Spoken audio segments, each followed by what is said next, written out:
tem um plano muito claro de como ele vai levar esse primeiro ano, especificamente de governo. Houve aí a decisão de um grupo de ministérios-chave que precisam efetivamente serem impulsionados, precisam estar presentes e atuando na transformação imediata das questões brasileiras, e isso, obviamente, a gente está falando aí do Ministério da Justiça, a gente está falando de relações internacionais, a gente está falando da economia, né, que é o que o governo aposta imediatamente para fazer a grande transformação política que pode lhe dar fôlego tanto para a continuidade dessas transformações a partir de 2024, quanto para as próprias eleições de 2024, já olhando 2026. A aposta é na economia, e dentro da economia, por óbvio, que o BNDES acaba se tornando essencial nesse processo. Eu gostei muito da frase que o Mercadante colocou. Ele disse que o BNDES vai ser verde, no sentido, nós vamos sim priorizar as transições que nós fazemos para uma economia mais limpa, e aí aderindo inteiramente àquilo que o presidente já colocou,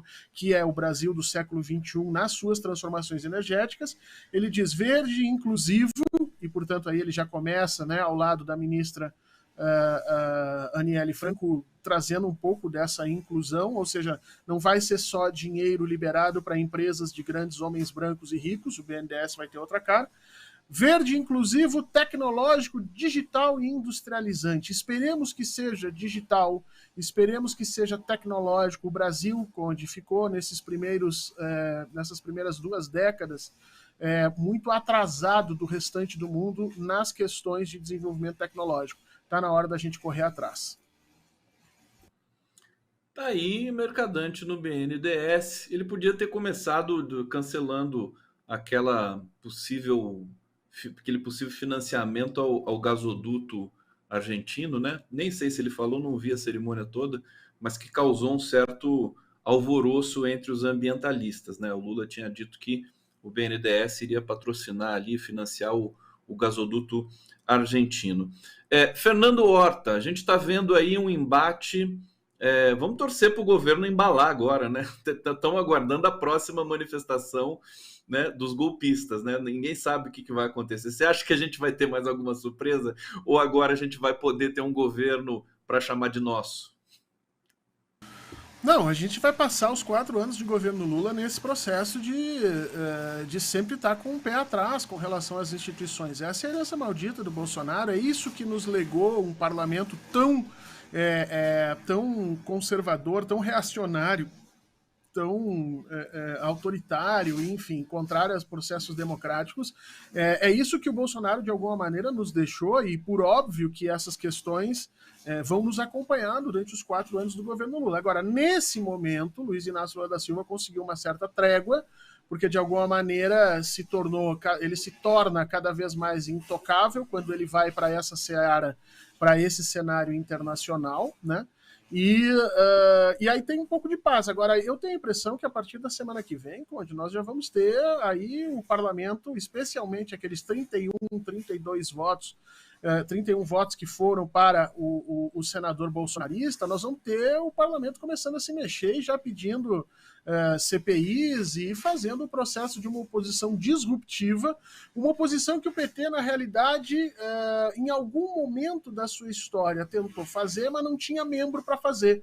Quando o PT teve gente suficiente no parlamento, tinha aprendido a viver no sentido da democracia e passou a fazer sempre uma oposição conscienciosa.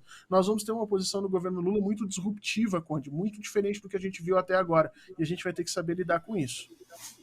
Você acha que na Câmara Federal a gente pode ter um processo similar àquele que aconteceu com Dilma, com bloqueios, pautas-bombas, etc., considerando que o Arthur Lira não é um inimigo do governo, pelo menos não na superfície?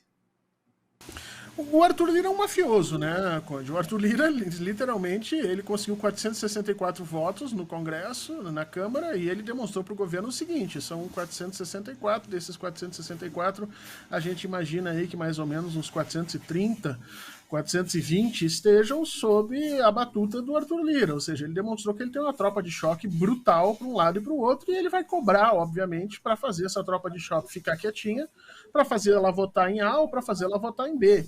Então, foi muito assustador o que aconteceu na Câmara, quer dizer, algumas pessoas estavam comemorando, não tem nada para comemorar ali, o governo vai ter que viver com isso.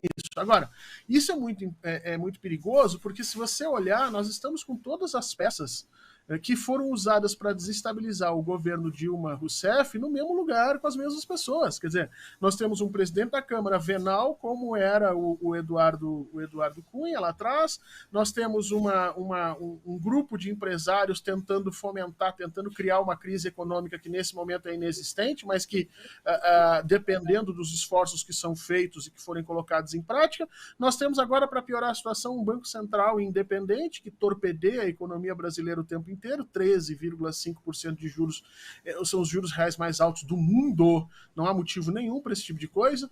Então, assim, todas as questões estão prontas novamente, né? E aí a gente vai ter que ver como desarmar essa bomba durante o governo Lula.